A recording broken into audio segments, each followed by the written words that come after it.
Good morning, my friends. This is Christy Shell, and you are watching Coffee with Christy. I am having a wonderful holiday season. I hope you are too. Getting ready, lots of work to do. I am not done with my buying, but I hope that for gifts and things like that. But I'm looking forward to being with my family, so I hope you are too. This morning, I want to tell you a quick Christmas story.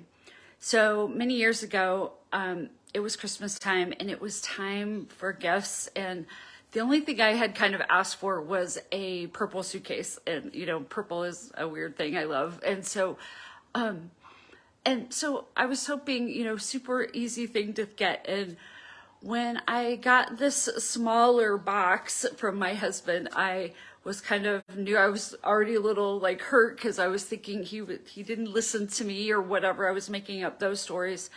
But when I opened the box, inside the box was a paintbrush. And I will tell you, for a hot, 10 minutes, I was not very happy about this paintbrush. And, but the explanation is that this was his commitment to finish our basement that winter.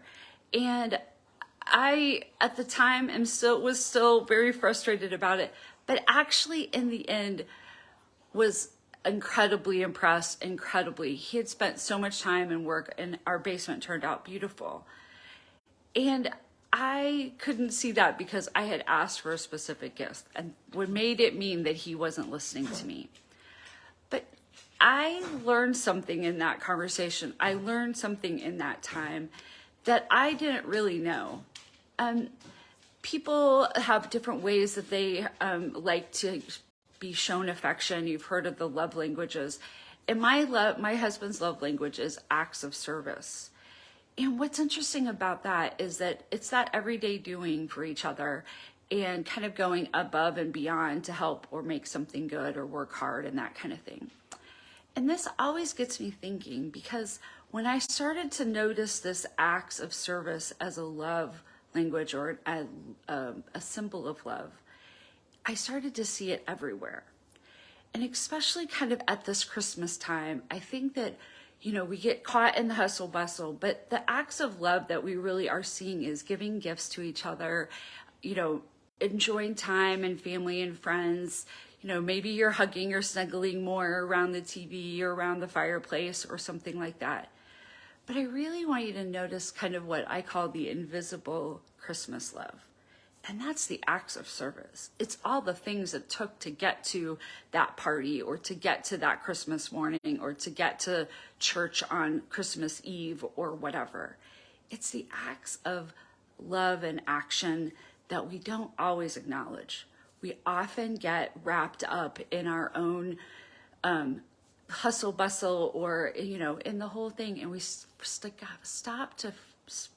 forget to stop and really notice the acts of love, the doing love, the things that people are doing to make your holiday special or to make your day special or to give you a home to live in or to give you beautiful food when you come to their house. So think about the guys who put up the Christmas trees on the street. Think about the neighbor who puts up the obnoxious lights that people drive by, right? Think about the traffic that you go to and the parking issues if you're doing that. Think about the poor FedEx guy or Amazon guy. Those are all acts of love. Those are all acts of getting us to having this joyous time together. And so I just want you to take the time and pause and notice where there's all this love around you that you may not be seeing. This is Christmas love when we're putting it into our Christmas spirit, into our Christmas holiday. But it happens all the time. We have all these people who are using their acts of service to really show their love and care and to work hard for us. So this Christmas season, don't only cherish the gifts or cherish the hugs, because those are so important, but please cherish all the acts of kindness and acts of service that folks have done for you.